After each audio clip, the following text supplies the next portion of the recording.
Ole wako Kolazimu, ole wako Bethaida, kwa kuwa kama miujiza iliyofanyika kwenu ingelifanyika katika Tiro na Sidoni, wangelitubu zamani kwa kuvaa magunia na majivu. Jitieni nila yangu, mjifunze kwangu, kwa kuwa mimi ni mpole na mnyenyekevu wa moyo, nanyi mtapata raha nafsini mwenu, kwa maana nila yangu ni laini na mzigo wangu ni wepesi mno. Jitieni nila yangu, mjifunze kwangu,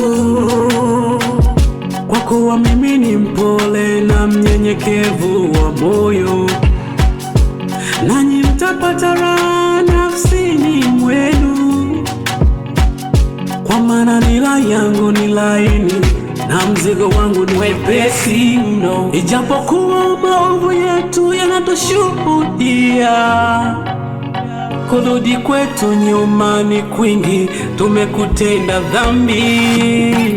Mtafuteni Bwana madami mchana anapatikana.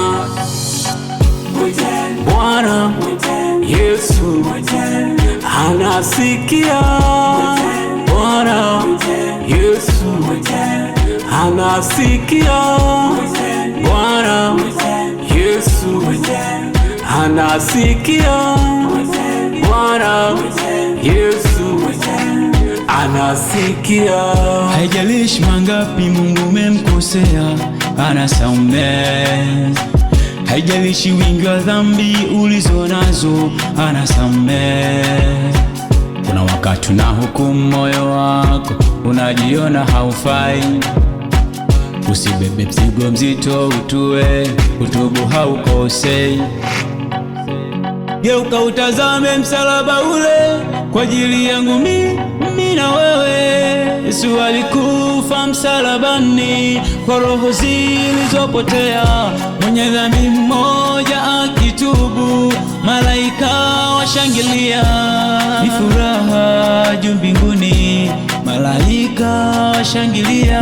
Ijapokuwa maovu yetu yanatushuhudia, kurudi kwetu nyuma ni kwingi, tumekutenda dhambi. Mtafuteni Bwana madami mchana anapatikana. Bwana Yesu anasikia. Bwana Yesu anasikia. Bwana Yesu anasikia. Bwana Yesu anasikia. Wala sikuficha upotevu wangu, nalisema nitakiri maasi yangu kwa Bwana.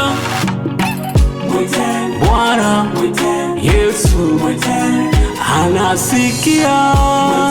Bwana Yesu anasikia.